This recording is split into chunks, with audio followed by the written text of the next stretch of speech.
¿Qué tal? Hoy quiero compartir con ustedes una pequeña presentación sobre un tema que tiene un impacto bastante fuerte sobre nuestra inteligencia emocional, sobre todo en los últimos años, y lo he denominado la trampa de la hiperestimulación. Bueno, para iniciar el tema quisiera hacer unas preguntas de reflexión. La primera es, ¿cuándo fue la última vez que pasaste más de 10 minutos sin revisar una notificación, escuchar un audio o ver una pantalla? ¿Alguna vez has sentido una urgencia inexplicable por sacar el teléfono solo porque te quedaste un segundo a solas con tus pensamientos?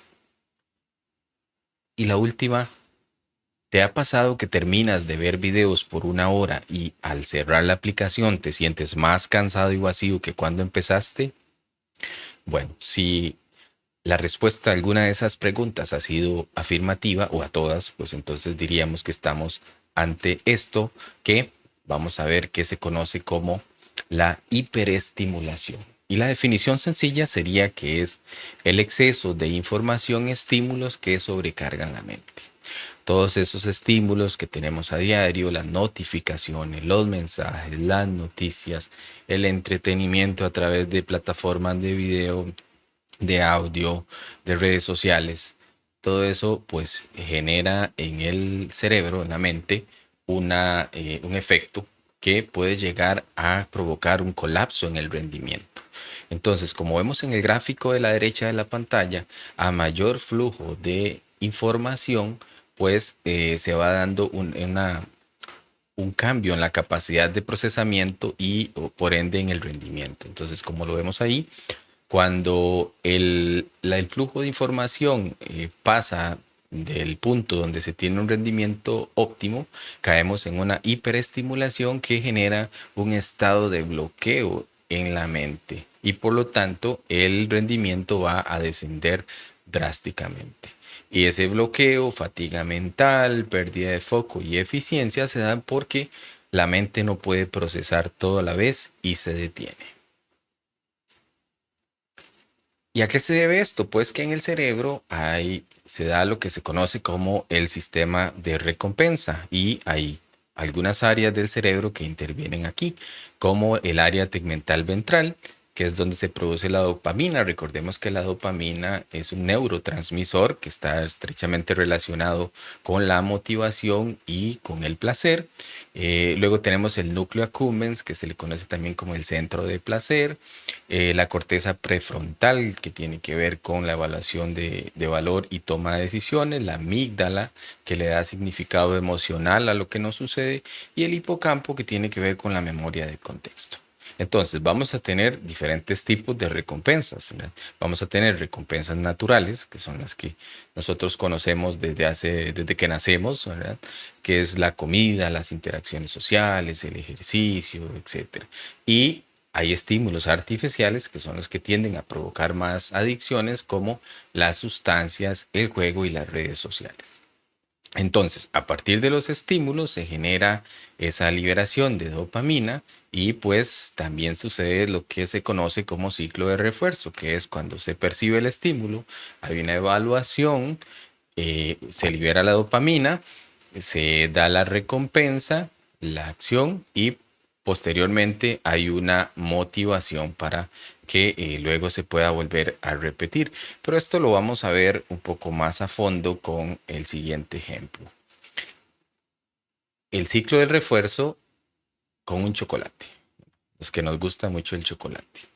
Entonces, lo primero que se da es la percepción del estímulo o el disparador. ¿Qué ocurre con esto? Bueno, nos vemos el chocolate, nos llega el olor, nos recordamos que nos gusta mucho, etcétera. Y entonces ahí en el área tegmental ventral se produce la dopamina, se libera esa dopamina.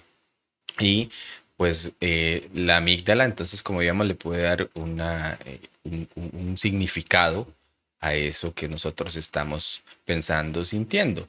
Se da una anticipación y un deseo, una expectativa, ¿verdad? Como debe saber muy rico. Ay, ya recuerdo que cuando yo comía chocolate y todo eso y me daba energía, etcétera. Entonces se produce eso. Viene la acción y la conducta. comemos el chocolate, hay una recompensa y placer, ¿verdad? Que es generado ahí en el núcleo accumbens y nos sentimos satisfechos y muy bien, ¿verdad? Hay un refuerzo positivo.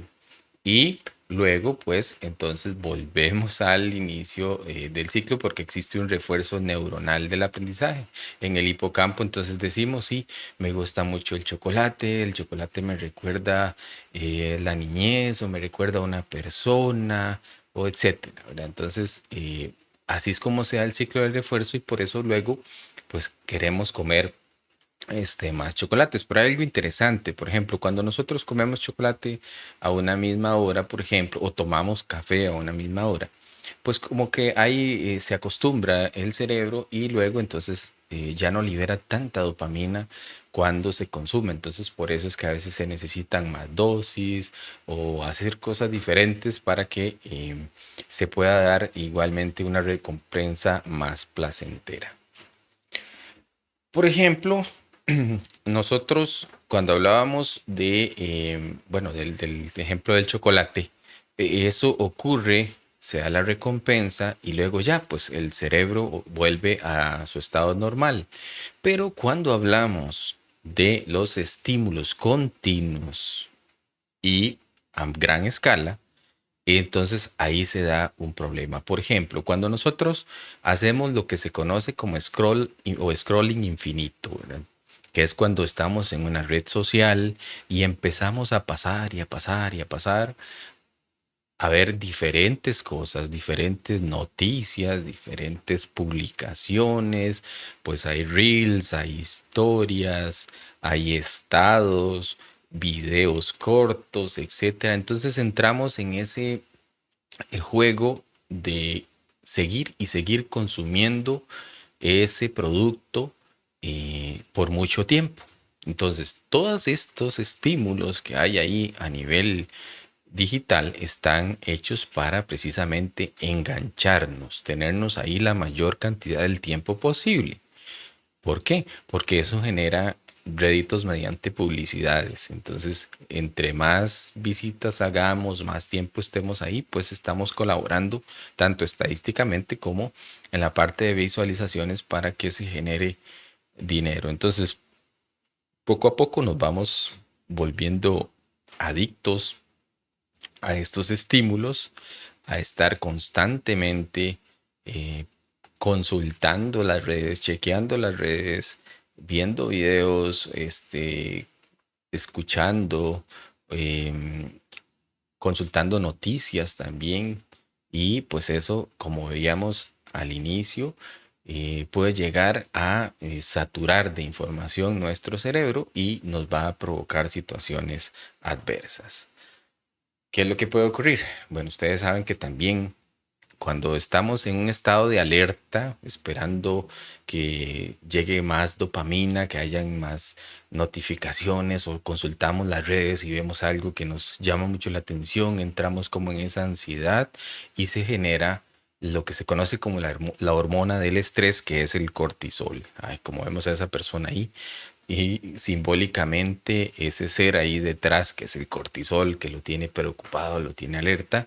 Y como ustedes saben, el cortisol tiene efectos adversos principalmente a nivel físico, ¿verdad? Que nos genera ya los dolores, las tensiones, la ansiedad, incluso hasta la depresión. Y entonces, ¿de qué manera afecta esto de la hiperestimulación a los pilares de la inteligencia emocional? Pues lo vamos a ver acá. Primero, que no nos permite vernos a nosotros mismos, estar con nosotros mismos. ¿Por qué? Porque siempre estamos con esos estímulos, siempre estamos consumiendo esa información y no nos damos tiempo para nosotros, para conocernos, para interiorizarnos, para escuchar esa voz interior que muchas veces nos dice que debemos hacer las cosas mejor o que debemos estar más con nosotros mismos. Y entonces, pues se nos nubla esa percepción de nosotros y a veces tendemos a preocuparnos más por la vida de las otras personas o interesarnos más por lo que hagan las otras personas que por cómo estamos nosotros mismos. También, pues nos genera una respuesta impulsiva. Tendemos a reaccionar de forma automática.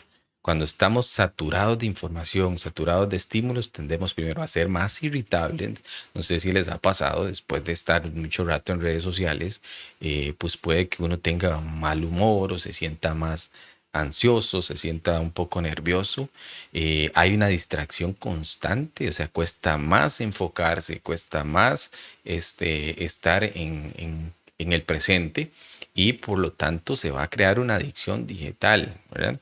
Y hay una falta de control emocional que se debe a tanto estímulo y depende también de los estímulos que nosotros estemos consumiendo.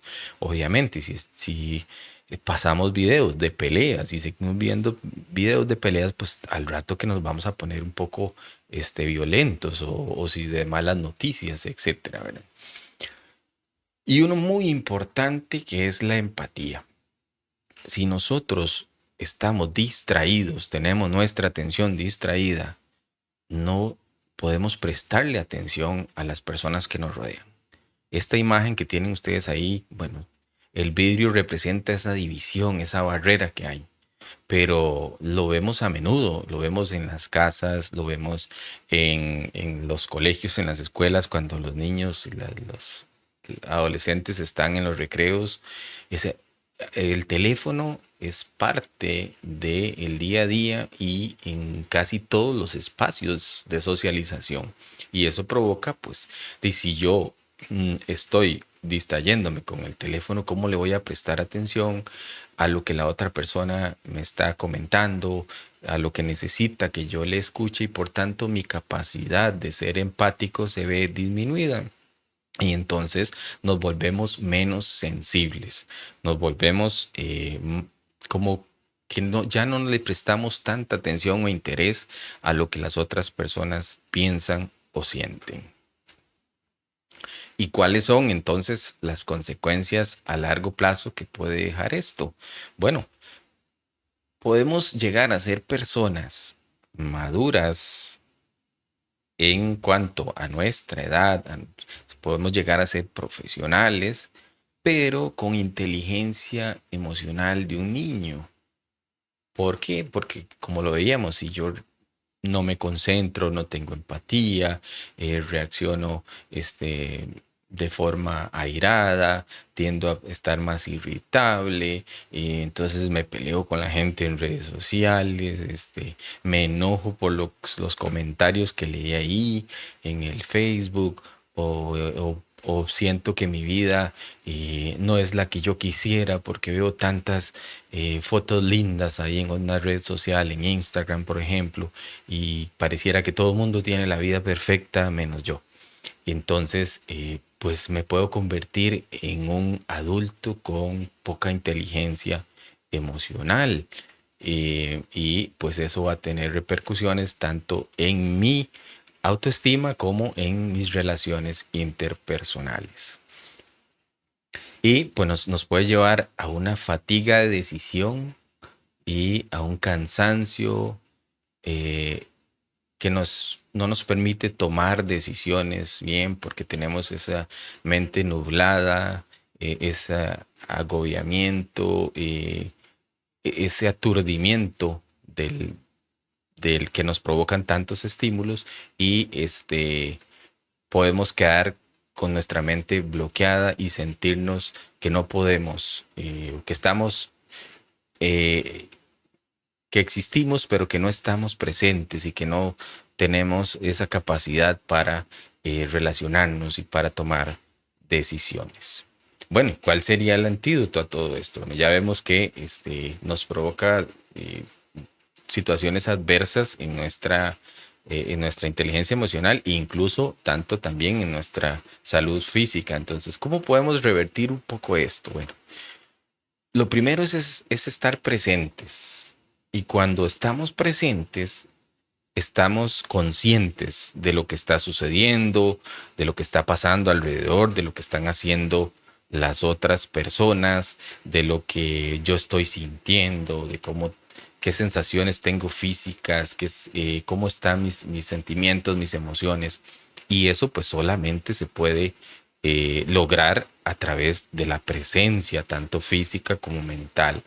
Cuando estamos haciendo scrolling, pues no vamos a estar presentes. Estamos poniendo nuestra atención en otras cosas, en la vida de otras personas, en las noticias, en los videos, etcétera.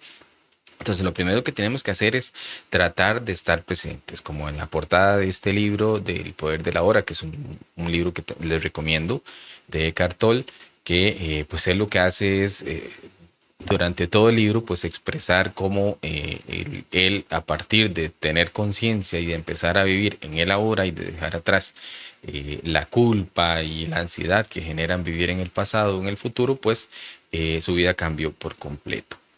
Otra cosa es hacer momentos de aburrimiento programado, porque nosotros a veces tendemos a darle una connotación negativa al aburrimiento, pero es en el aburrimiento que ocurre la mayor creatividad.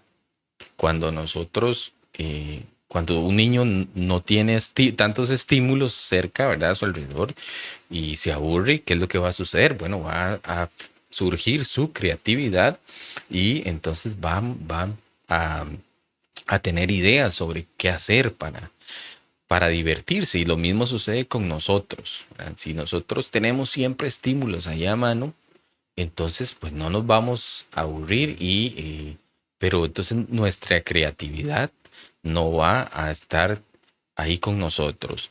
Entonces, ¿qué tenemos que hacer nosotros? Dejar un poco de al lado de esas pantallas, teléfonos, etcétera, y tratar de dejar que nuestra mente divague sin esas interrupciones o sin esas distracciones y ver qué sucede, pues depende.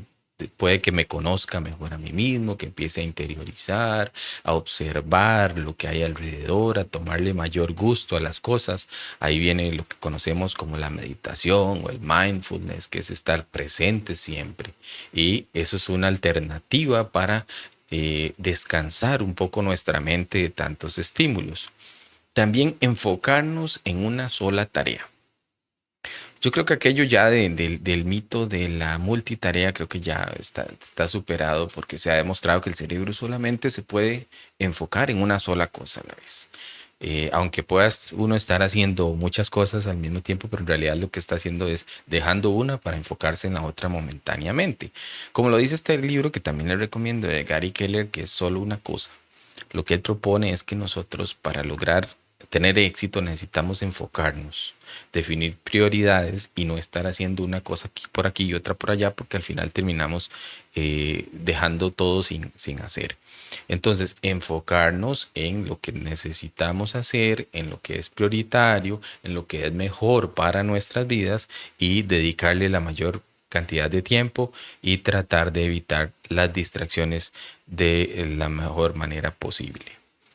Y también, pues, muy importante, buscar esos espacios para encontrarnos con nosotros mismos, esos espacios para relajarnos, para apreciar lo que hay alrededor de nosotros, para respirar, para sentir, para agradecer también, que es muy importante, y alejarnos un poco de tanta distracción, de tanta mala noticia, de